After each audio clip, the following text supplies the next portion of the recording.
King of Paradise, Gun, Claire et Elena. Donc, est-ce qu'il y a moyen qu'on écoute un morceau de King of Paradise? Est-ce que c'est déjà dans les charts ou pas? Alors, le premier morceau s'appelle Thanks UK.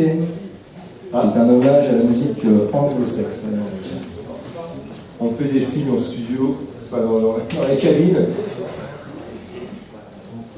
Il y a un petit souci par rapport à la numéro 1. Un number one.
Radio Libertaire, ça booste sous les pavés, donc on vient écouter le premier morceau du prochain opus donc, de King of Paradise. Le prochain, c'est le premier. La sortie du premier opus. C'est quand même. C'est un bébé, on peut dire c'est un bébé. C'est quand même une aventure assez extraordinaire.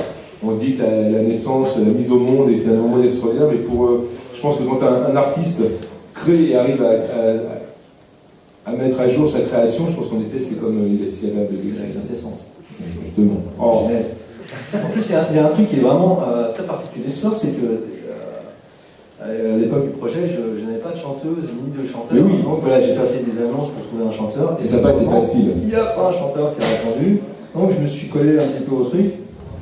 Je suis pas très bon chanteur, mais voilà, T'es meilleur guitariste, on va dire. j'ai surtout rencontré deux excellentes chanteuses qui sont Elena et Claire. Claire que je connaissais et Elena que je ne connaissais pas, Que tu as rencontré sur un site de musique. Voilà, magie de la musique, c'est qu'elles ne s'en sont jamais vues. C'est la première fois ce soir qu'elles se voient. Elles ont chanté. C'est vrai. Ah oui. C'était la découverte. Ah oui, donc jusqu'à maintenant tout se faisait par ordinateur interposé. Toujours au studio, chacun son tour. Mais c'est Fred qui aime bien entretenir le secret comme ça. Ça fait un petit peu tourner les manèges ton histoire. Exactement. On n'a même pas encore le disque. Et justement, toi, Elena, toi, tu étais chanteuse déjà à la base. Tu es chanteuse.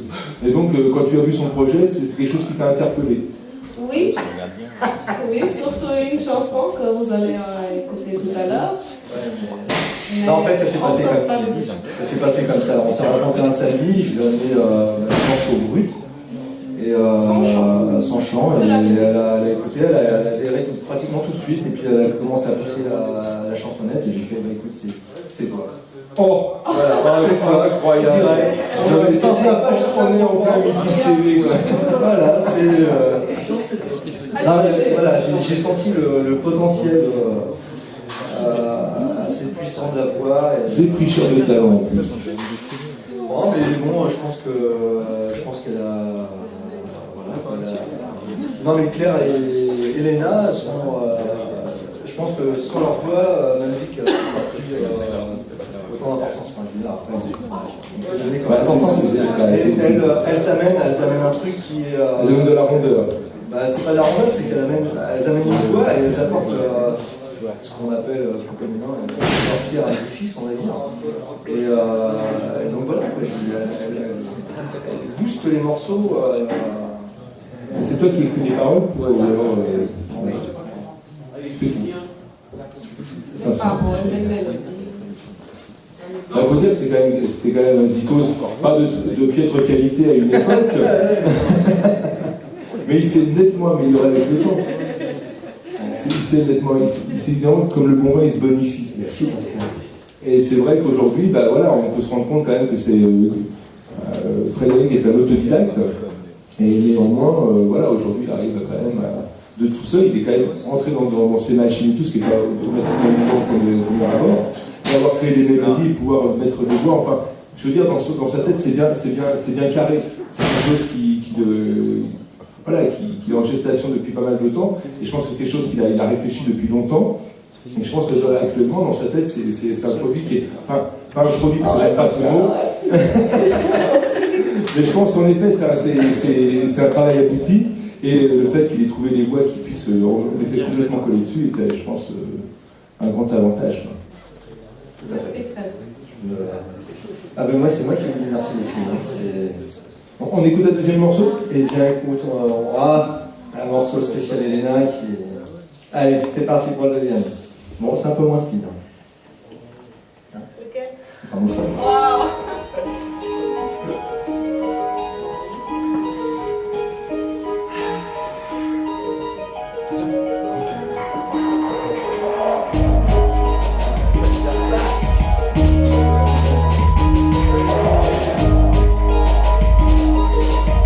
Eric, vous pouvez faire un peu moins de basse? Un peu moins de basse.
morceau de toujours du premier opus de King of Paradise. Donc c'est le deuxième. Non, je déconne. Donc, c'est quoi ce morceau? C'est Gramophone. Gramophone. Donc, ça raconte. C'est ce que je te disais tout à l'heure, ça raconte, c'est une ode, disons, aux 33 tours, à la pochette. C'est-à-dire qu'effectivement, avant, c'est visuel, maintenant c'est des petits trucs numériques, le MP3, ça raconte rien, ça n'a pas de.